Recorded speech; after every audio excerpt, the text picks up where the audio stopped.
welcome to Sunday School for September 13th, 2020. I hope you guys are all having a great week.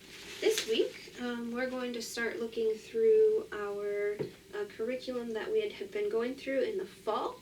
We had finished Unit 1, and now we are starting Unit 2. So we won't be following the pericope, the lectionary, the Bible readings that were in the church service, but I still definitely would say go to the church service or watch the church service because that is the most important part of what happens at church.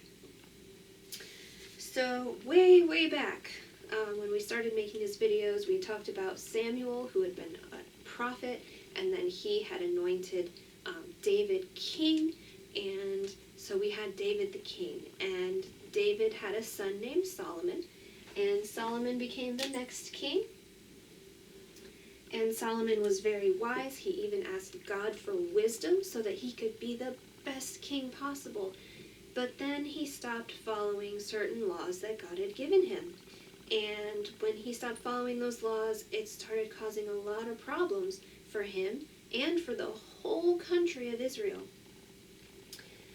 Well, God said, you're not going to have the whole country of Israel. Your son, it's going to be divided. And so anyway, Solomon had a son named Rehoboam, and Rehoboam became the next king after Solomon.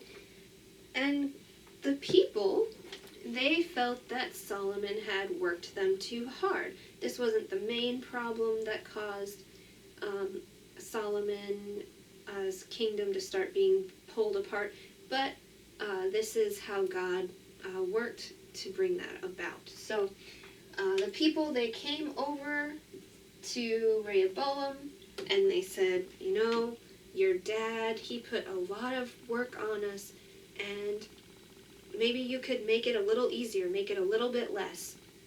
And Rehoboam went and he talked to some men, and those men said, yeah, you should probably listen to the people.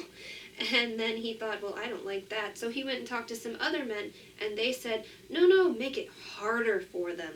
So Rehoboam, he said, brought the people back, and he said, I'm going to make it harder. You think my dad made your life hard? I'm going to make it harder. Well, the people didn't really like that. So most of the people went over and made this guy named Jeroboam king. So they went over and made this guy named Jeroboam their king. And so then we have now the kingdom divided. And when it was divided, Jeroboam got 10 of the tribes, and Rehoboam got 2. Rehoboam got Judah and Benjamin, and then all the other tribes went over to Jeroboam. So now we have this divided kingdom. And Jeroboam, he had been told by God that he would be the next king, so you would think, okay, he's going to follow God, because God's the one who told him that this was going to happen, right? Well, Jeroboam was afraid. He was afraid because the one king tribe that Rehoboam got was in the spot where the temple was. Temple is kind of like church, not quite the same thing, but where the temple was. And so he was afraid, well, people will go and worship God at the temple, and they'll think about trying to go back to Rehoboam because that's where the worshiping is. That's where the religion is. That's where God is supposed to be. So he, instead of worshiping God, made these 2 golden calves.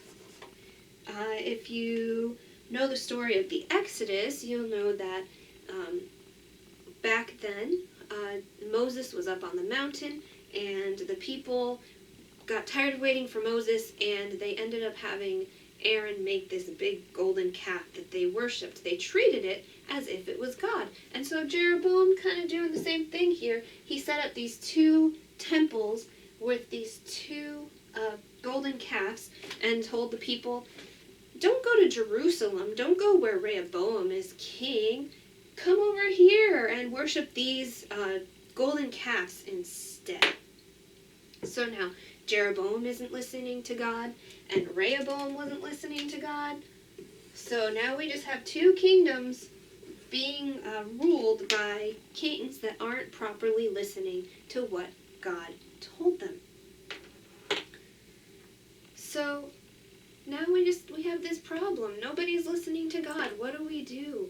Is there a possible remedy to this? Can we get all the promises that God made if both kingdoms aren't listening to God? God still cared about his people. He cares about us when we sin. And so God made it so that even though people weren't listening to him, he was going to make everything work. So Rehoboam had children, had a son who had a son who had a son who had a son who had a son, and eventually, actually, partway through all of that, both kingdoms ended up being dispersed. They ended up being destroyed by other people. But even though that happened, and it happened because of all this disobedience of God, even though both kingdoms ended up being destroyed and dispersed and sent out to the different places, and the temple was gone, God still made it so that Rehoboam's descendants eventually came to the point where we got Jesus. Rehoboam was I don't know how many greats. I'd have to go looking in Matthew chapter 1 or Luke chapter 3 to tell you, but one of those, or both of those, tell the genealogy of Jesus. They tell his father, grandfather, great-grandfather, and so on. And in both of those, you're going to find Rehoboam, and he is so many greats grandfather of Jesus. God preserved his family. And so Jesus was born, as we learn about at Christmas, and then, of course, he died on the cross. And he died for your sins. He died for my sins. He even died, in the end, his death was what brought about forgiveness of sins for the sins of these guys, and Jeroboam, and the people that followed them and did all these wrong things. His death was for them, too. So God forgives us. We sin, or we follow people that tell us to sin, but we can go to Jesus and say, "Dear Lord, please forgive me." And he forgives us because of Jesus' death on the cross. Even when things are divided, even when everything looks like it's falling apart, Jesus is still there. Jesus forgives sins.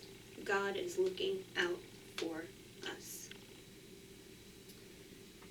Just as a note, the account that I told you about with Rehoboam and the people, and then Jeroboam and his golden calves, and the division of the 10 and the 2, you can find it in 1 Kings 11 verse 9 through 13, also 11 verses 26 through 40, and in 1 Kings 12 verses 1 through 24.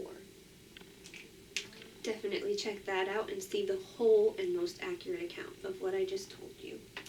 Another thing is that with this Sunday school video, if you get the Constant Contact email, if that's how you got it, or even if you just went straight to YouTube but you do get the Constant Contact emails, there's going to be a button, and if you click on that button, there's going to be a take-home page that you can print off and get some more information, and there's a thing to color on there, and just some great stuff.